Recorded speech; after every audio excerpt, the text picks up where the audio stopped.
All right, Barry, just draw. Let's check it out. 2024 NFL Week 9 review. Let's check it out. Don't forget to vote Barry for president, y'all. Type shit. Right after this. Fuck, bro. What's y'all thoughts on Trump winning, bro? I ain't gonna lie, I voted Kamala, bro, but fuck. I guess bro's our president now, bro. Comment down below. The crown. Fuck. Jets versus Houston. The Jets started with a touchdown run. Oh, wait, Mid-snipe, by the way. Because the dipshit dropped the ball before the goal line. This will happen in every game if Kamala is elected president. Unsurprisingly, the Texans scored first on a Rocky Balboa touchdown run. They missed their chance to go up by double digits, though, in a long field goal. The first half, Aaron Rodgers was horrendous, but the second half was great, especially for Garrett Wilson, who made several superhuman catches for touchdowns. After the Texans went up 10-7 on a field goal, it was basically all Jets. I don't know if Garrett Wilson's second touchdown is the best catch. Now that catch was insane, bro. The top 2 or 3. The funniest part of the game was when the Texans kicked a field goal for 3 By the way, I ain't really feeling too good, bro. I woke up this morning. Chance. They settled for a closer field goal and they ended up getting no points on it. God, that's hilarious. Fuck, I can't talk. I'm gonna try getting this video out. But fuck, your boy has not been feeling good, bro. Rodgers threw a long touchdown to Devontae Adams. It is 2024, not 2021. Crazy. Tay Adams, you want to shoot it again? Clock's back an hour. What is the government trying to tell us? The Texans hit a field goal to make it an 8-point game, but their onside kick failed, and that's all she wrote, folks. Washington versus the Giants. Let's check in on Daniel Jones. Oh, typical status quo. Washington went up early on a touchdown pass. Danny Burgers is so shit. But after Daniel Jones had a few sneaky athletic runs, he finally threw a touchdown pass at home for the first time in about 700 days. The Kansas City Chiefs have won 2 Super Bowls since Daniel Jones last threw a home touchdown pass. That's not a joke, by the way. Still, crazy. This Washington team is just relentless. How could bro? How could it be that ass, bro? How many days was it again? Fuck, like 600. Terry McLaurin gave them a 21-7 lead. The Giants did manage to fight back with a couple field goals while being down multiple scores in the fourth quarter. Jones kind of padded his stats, had a nice touchdown run, but the 2-point conversion was no good. I don't know why. That was crazy. Crazy ass stiff arm. If you get it, you only have to have a touchdown and an extra point to win, but it just seems really stupid. Washington added a field goal to go up 11. The Giants would score again, and then they go for 2 again, but they missed it. So tell me exactly, they would have just been better off kicking the extra point twice, so it would have been a 3-point game. This is just terrible coaching. This is why I love the Giants and why I hope they never leave the NFC East, because they give us 2 free wins every year. Almost every year, rather. Man boob cam. Man boob cam. Man boob cam. Stupid. Atlanta versus Dallas. Cowboys went up 3-0 early, but Kirk Cousins was not to be denied on this day, leading the Falcons to a touchdown. Great play call running sideways on 4th and 1 instead of forward, you dumbasses, Mike McCarthy. The Cowboys are cooked this season, bro. Throw to the open guy. To be fair, they do have a lot of injuries, bro. Just CD and Dak got injured. Dak Prescott actually made a great play on this touchdown throw that was somehow caught, but that was about as good as it would get for the Cowboys. What the fuck is this fake punt? Seriously. I mean, come on now. Let's be real. And thank goodness the Falcons scored a touchdown off of that stupid shit, because that's really what that deserves. And then Dak Prescott got hurt. It was an 8-point game in the fourth quarter. And then CD got hurt, for right? A little bit. Then the Falcons fuck, scored. Bro, the Cowboys are cooked, like I said, bro. Then Cooper Rush came into the game, not Trey Lance. 3-5. So ass. He can't even beat a guy named Cooper Rush for his backup spot. But in Cooper Rush's defense, he led one of the greatest garbage time stat juicing drives ever when he threw a touchdown and a 2-point conversion to make it a 6-point game with a minute and a half left. But the onside kick failed as usual, because the new onside kick rules are fucking dog shit and the NFL should be ashamed. I picked the Cowboys to win this game, but you know what? Surprisingly, I'm not very sad that they lost. Epic backflip. Buffalo versus the Gay What the fuck? The team started by exchanging field goals, and then Josh Allen gave me PTSD with a Malcolm Butler Super Bowl type interception, which Tua and Dolphins capitalized on with a touchdown. The Bills responded with another field goal to make it a 4-point game, and they got the ball back midway through the third quarter and finally scored a touchdown to take the lead. But this is the Bills, of course, and nothing can ever be that easy, and they missed the extra point. The Dolphins again capitalized on that mistake with a field goal to take the lead again. Fuck, but bro, Josh did Reek Allen fall off, bro? I mean, yeah, he didn't have Tua for like a few weeks, but fuck. You think bro would have like 100 yards by now? Drive to take a 7-point lead, but the Dolphins did not go away. Devon Achane, while wearing a Guardian cap, scored his second touchdown of the day, and I gotta be honest, I know Tua got some shit for saying he didn't want to wear the Guardian caps, but I don't blame him one bit, because they look like diaper. It literally looks like a diaper on your head. So I understand, no cap. Like, having CTE is better than running around with looking like you have a diaper on your head. So right, I completely support Tua in that regard. So even though the score became y'all hear about Chris Olave? Didn't last for that long. Fuck, he got more concussions than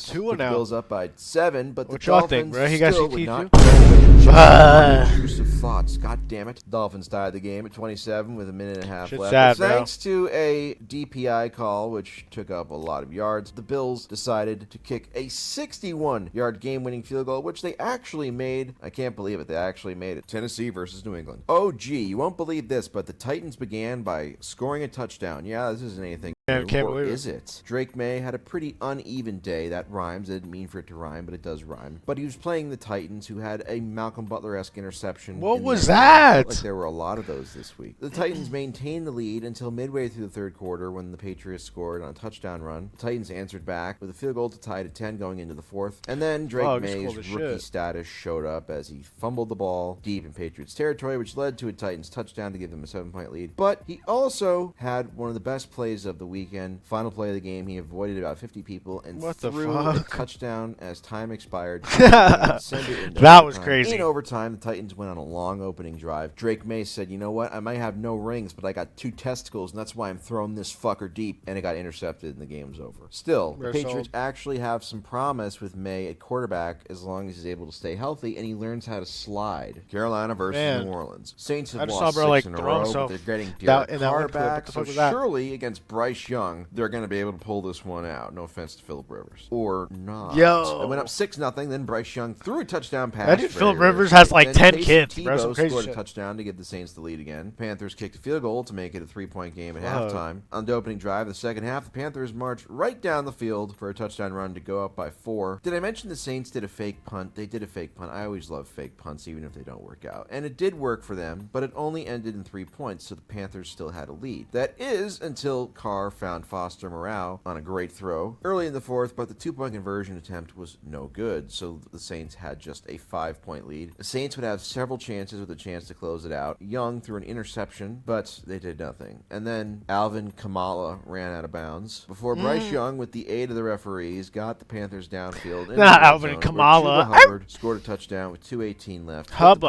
That motherfucker is gross. Only needing a field goal, Derek Carr was unable to do that. As on 4th and 4, he decided to throw a deep bomb to somebody tightly covered, and it was incomplete. And Derek Carr lost. What did I tell you guys? What did I tell you? And I know he's missed a couple games, but I told you to not buy the Derek Carr hype because he will always end up fucking you. And I was right, of course. Baltimore versus Denver. Silly Bo Nix. Interceptions are for kids. A somewhat hyped up match, this game ended up not being close at all, just like my relationship with my children. Aside from a play where Bo Nix caught a touchdown, what? Baltimore really had Barry, control you good, of the bro? finish. Lamar was once again on fire, and after a field goal with a minute in the first half, the Broncos didn't score the rest of the game. But the Ravens did. A lot. It was so bad that there probably should have been a mercy rule invoked, but by the time the damage was done, the Ravens had won 41-10, showing that their upset loss to the Browns last week was nothing but a little blip in the radar. I love touching your shoulder.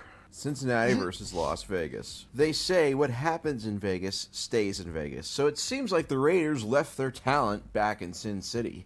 Oh, I cracked myself up. Anyway, the Raiders actually did start out well, going up 7-0, but Joe Burrow had one of the better days of his career, throwing 5 touchdowns, including one to tie it at 7. The teams played mostly even in the first half until the very end when Burrow threw a second touchdown to make it 17-10. Then on Cincy's first possession of the second half, he threw another touchdown to go up by 14, while the Raiders were busy fumbling trick plays, which resulted in, you guessed it, more touchdown passes for Burrow. But it was not all sunshine and rainbows for Burrow. He did take a sack in the second half, and he threw a terrible pick-6 interception off of a screen. I mean, literally, this should be worth 2 pick-6s. But luckily for him, he was playing DoorDash sponsor Desmond Ridder, and that went about just as you would expect for the Raiders, before Burrow threw his 5th and final touchdown of the day to hard worker Mike Gesicki to make it 38-17. And then the Bengals were just being super naughty boys by running up the score with a field goal late, before Ridder found future Hall of Famer Brock Bowers for an incredibly clutch garbage time touchdown. Future Hall of Famer's crazy. Of 41-24. Chargers versus Cleveland. It's games like this that will always keep Justin Herbert high on people's top quarterbacks list, even if he doesn't really do a lot, because when he's on his game, it looks super pretty. Speaking of game, this was never really much of one, because bad Jameis showed up, throwing several interceptions, while the Chargers Chargers expanded their lead to 20-3. They had a blocked field goal with 7 minutes left in the fourth quarter, which, why are you going for a field goal down 17 anyway? What was that, Jameis? The Chargers made it a 27-3 game, but not before Winston had a nice touchdown pass to make the final score a little more cosmetic, 27-10, as the Browns fell to 2-7, while the Batteries improved to 5-3. Arizona versus Chicago. I picked the Bears to win, and they fucked me in the butt. Really, really bad. I mean, really bad. This game was never really competitive. Even though it was just a 5-point game at halftime, the Bears really just let go of the rope in the second half, giving up a super long touchdown run. Have they given up any long, notable touchdowns in recent history, which gave the Cardinals a 12-point lead? Then the Cardinals expanded it to 15. Caleb Williams was taking bad sacks. Cardinals expanded it to 18, and then they got a safety, which didn't even show up on the NFL Films highlights, to end up winning this very boring and completely forgettable 29-9 game. Philadelphia versus Jacksonville. Jalen Hurts continues. Hey, shout out James to play Conner, great, by the way, which bro. is why I haven't heard his name a lot lately. But really, you're all here for one play, and this is that. This crazy backwards hurdle insane, by Saquon bro. Barkley, just a truly magnificent athlete. Like, how does a human being even do that? There was still a game to be played. Eagles went up 10-0 early, then Trevor Lawrence had an unlucky what makes you think, which the Eagles like, capitalized on with bruh,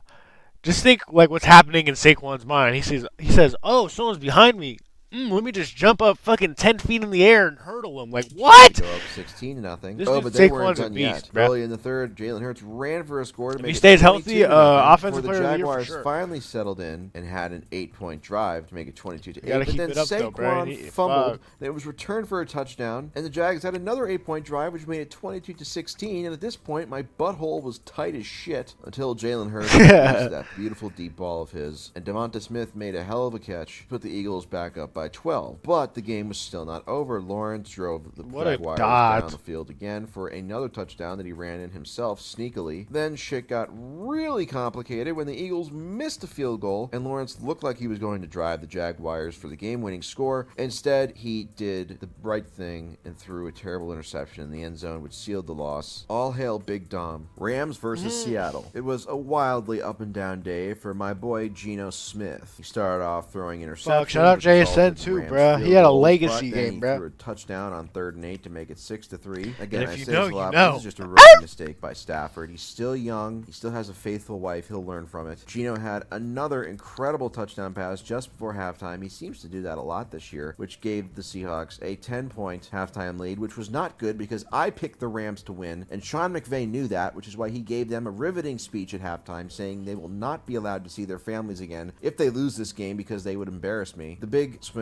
of the game, obviously, was the 100-plus yard pick six that happened early in the fourth quarter when Geno threw a terrible pass, which gave the Rams a 20-13 lead. A blocked punt by the Seahawks seemed like it was going to get them back in the game, but then Geno threw a terrible interception, his 3rd of the day. But the defense held firm, and with under a minute left, Geno finally released a bullet to Jackson Smith and Jigba, which tied the game 20-20 and sent the game into overtime, where the Seahawks turned the ball over on downs, and then Matthew Stafford threw up a prayer and said, "God, I hope it's caught," and it was caught for the game-winning touchdown. The Rams a much-needed 26-20 road win. That's funny Detroit as fuck. versus Green Bay. Pretty fitting start to this highlight. The Packers kicking a field goal and the Lions scoring a touchdown. Brandon McGrabass missed another field goal while the Lions made theirs. That fool And then Jordan Love, who just has a tendency to make the stupidest plays imaginable, threw a terrible pick six, which gave the Lions a 14-point halftime lead, which they expanded on pretty quickly in the second half. Jameer Gibbs touchdown run to make it 24-3 in crappy weather. And there was really no chance. No, the Lions are nice, bro. They're sacked, especially when they're kicking field goals down by 21 with 50 seconds left in the third. Come on, Matt LaFleur, have some fucking balls. The Packers got stopped. Bro, if they make it to the Super Bowl, I would not be mad, bro. They finally scored a late touchdown for they deserve it more than any other team, to be honest. To make the final score 24-14. I mean, look at the onside kick. If you're gonna kick an onside kick, at least make sure that your guys can actually get it instead of kicking it straight out of bounds. Fucking doofus. God, Dan Campbell is just a Sasquatch of a man. Look at that guy. Minnesota versus Indianapolis. What a crappy game. The Colts started off by fumbling. This was a shit show. Obliged by throwing a terrible end zone interception, and then Darnold fumbled after being thrown around like a rag doll. The ball was picked up in return for a touchdown for the Colts. The Vikings missed a field goal, but it didn't matter because the Colts missed their field goal, and then the Vikings missed another field goal. Jesus Christ, can anybody make a fucking kick in this game? Blair Walsh doesn't have to feel so bad anymore. Finally, in third quarter, quarter, the Vikings, with their loaded offense, got on the board with a touchdown pass from Darnold. Make that That's a 2 dot. touchdown passes from Sam Darnold to give them a 14-7 lead entering the fourth. Joe Flacco was distracted by Anthony Richardson yawning on the sideline during this throw, which caused him to underthrow it, and it was intercepted. But once again, Sam Darnold is Sam Darnold. You might be able to take Sam Darnold off the Jets, but you won't be able to take the Jets out of Sam Darnold as he threw a second interception, which set up an Indianapolis field goal. Colts had the ball down 4 on the Minnesota side of the field, and it did not end well. The Vikings put the game away with another touchdown pass to make it 21-10. The Colts would kick a long field goal and attempt an onside kick that was not good, unsurprisingly, because the NFL has completely neutered the onside kick rule. It's disgusting. This right here is what America's all about. Two manly, hairy, muscular men congratulating each other, expressing their love for one another. God, it gets me so hot. Kansas City versus Tampa Bay. What a wild game this was. But it was a game that shout out Mahomes and Kelsey, by the way. Fingerprints smeared all over the walls of. The Chiefs fell behind early, shocker, but they took a lead with Mahomes' first of 3 touchdown passes. But the Bucs kept fighting. D-Hop had a legacy game too, bro. He might actually go off now. And then expanded that lead to 7 midway through the third. And God, there's just no way the Chiefs can come back from this, especially when Mahomes seemingly had a season-ending injury on this touchdown flip. I was so scared, bro. I thought he tore his fucking Achilles. His career was relevant again for 2 minutes, and then Mahomes came back out and started doing Mahomes shit like nothing happened, because that's just what the script writers want, including throwing the go-ahead touchdown pass to Hotel Wall respecter DeAndre Hopkins. And the game seemed like it was over. Mahomes might be playing with like a torn ACL or like an Achilles or something. They? He just ain't saying shit. Threw another crazy. touchdown to tie the game at 24. The Bucs bro would have to die on that field, bro. Perhaps in order for him to stupidly stop did playing. not go for 2 and the win. The Chiefs won the overtime coin toss, and yeah, it went about as you'd expect, ending with a little extra kick from Kareem Hunt into the end zone to put the Chiefs at 8. Please stay healthy, Mahomes, fuck, bro. I'm knocking on wood because I said he had to die and shit, fuck, bro. I'm knocking on wood though, bro. Hey, bro, he better stay healthy. 8-0 to keep their undefeated season chances alive. I can't believe the Chiefs are still undefeated. They should be like mid. They do not deserve all those wins, bro. I'm telling y'all. They get bailed out by like so many flags. Check it out of the week, Josh Allen.